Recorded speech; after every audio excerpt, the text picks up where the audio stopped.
Welcome to the 2-5 notes. We're going to start at the end for the people who were here on Friday so that they can get the last part of the notes and then start the assignment as soon as possible. This last part is asking to verify if a number is an upper or lower bound. When I get back, I will explain more on what that means. Right now, I'll just show you the test.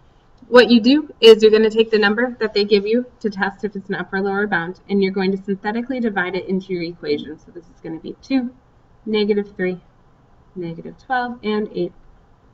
Keep in mind if placeholders are not there, or if there's a value that's not there, to use placeholders. And multiply. This is going to be 5, 20, 8, and then 32. It's okay that you get a remainder, but to verify that it's an upper bound, if all of your results are positive, then your number is an upper bound. All positive. So x equals 4 is an upper bound.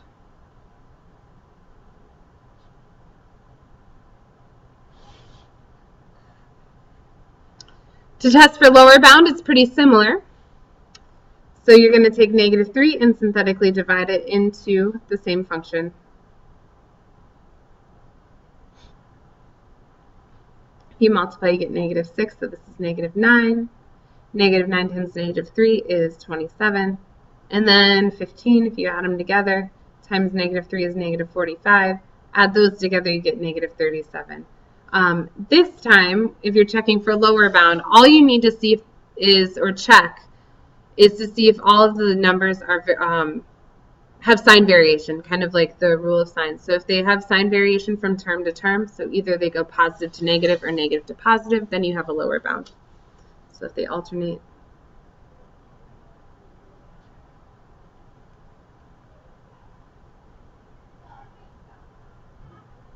The bell's going to ring in a second, just FYI. So x equals -3 is a lower bound.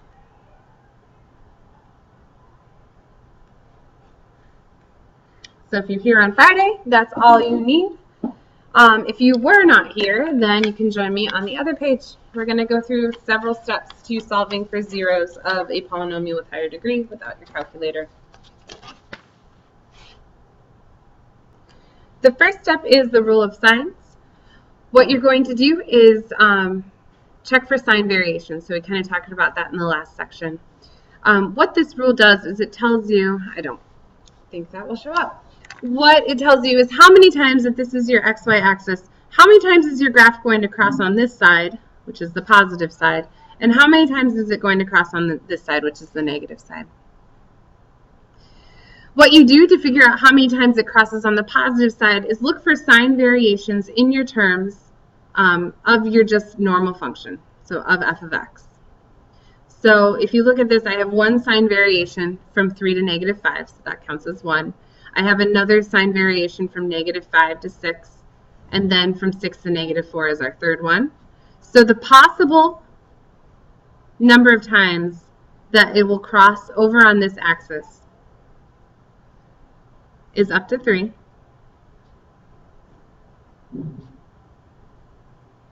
So it's up to 3. If you actually kind of backtrack up to where the rule is actually stated, it says the number of sign variations or less than that number by an even integer. Pretty much what you just do is less that number by 2 until you get to 1 or 0. So the number of times it crosses on this possible or on this positive side is going to be 3 or 1. To figure out how many times it's crossing on this negative side, you're going to do f of -x. Plug that in. So any odd variable will change sign. So this will become -3x to the third, minus 5x squared will stay negative, minus 6x minus 4. There are no sign variations from term to term, so the possible negative real zeros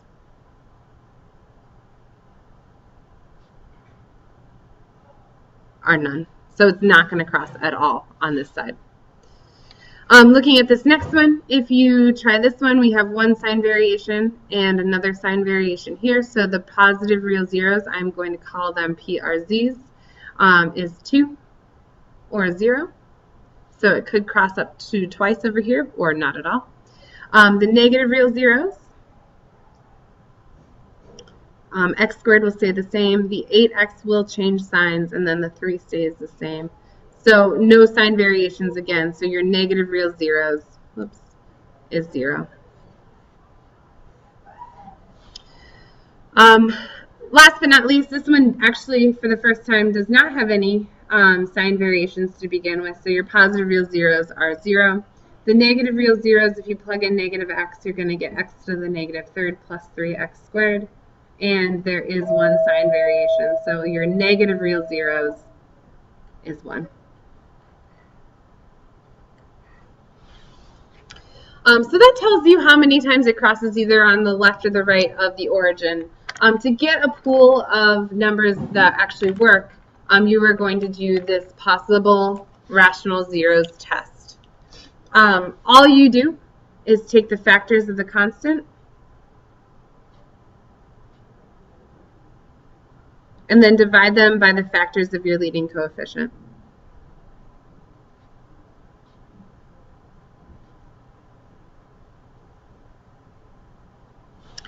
An example down here is the factors of your constant are going to be, let's see, our constant is negative 6, so plus and minus 1, plus and minus 2, plus and minus 3, plus and minus 6, divided by the factors of the leading coefficient. Your leading coefficient is just 1, so plus and minus 1. So the possible zeros here are 1, 2, 3, or 6.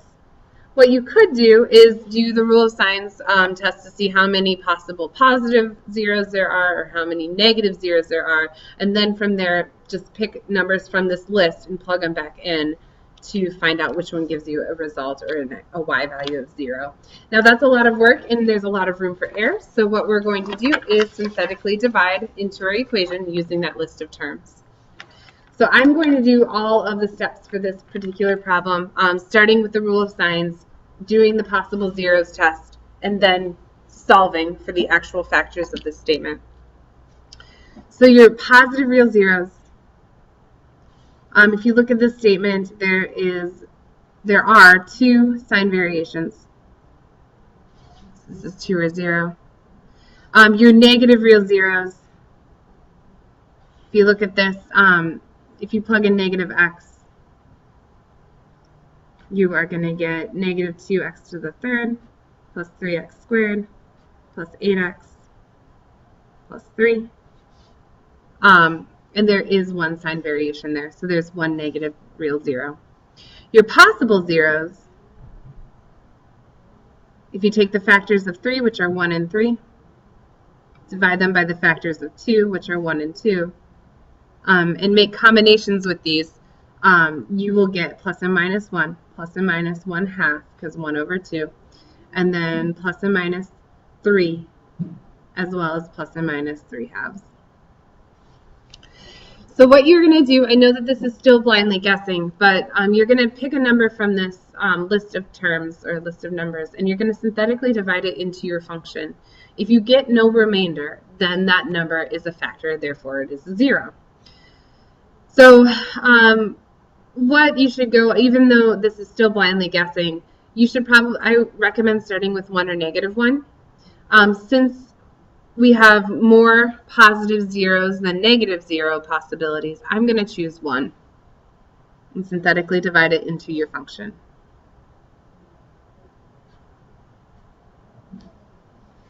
Drop that down, it becomes 2. 2 plus 3 is 5. 8 minus 5, or I guess negative 8 plus 5 is negative 3, and 0. Since you get no remainder, x equals 1 is a 0. From here you have 2 options. One of them is to plug in your x's and factor like you normally would and solve for the zeros that way. The other way is to go back up to this list, especially if this is really hard for you to factor, and just pick another number. And what you're going to do is take that number and synthetically divide it into the answer that you just got, the one with the 0 remainder. The reason being is that, like we talked about a couple days ago, this is synthetic division is a form of factoring. And what you're doing is you're breaking down your original equation into smaller factors, and what you can still do or keep doing is just pick another factor and continue to break it down so that your ending result gets smaller and smaller. So I'm going to pick -3, mostly because I know it works. 2 times -3 is -6, and this becomes -1. -3 times -1 is +3, so you get a remainder of 0. From here, if you put your x's back in there, that means that the last factor of your expression is 2x minus 1. If you set that equal to 0 and solve, your last factor is going to be 1/2. So to kind of sum this up, you're going to get x equals 1/2 as a 0, x equals 1 as a 0, and x is equal to -3 as a 0. You might notice that 2 of these are positive, and exactly 1 of them is negative. So this rule of signs is honestly a good way to double check what you get as your result. I know that was quick, so you can always rewatch and double check and re-listen to the notes. Good luck. I will be back on Wednesday.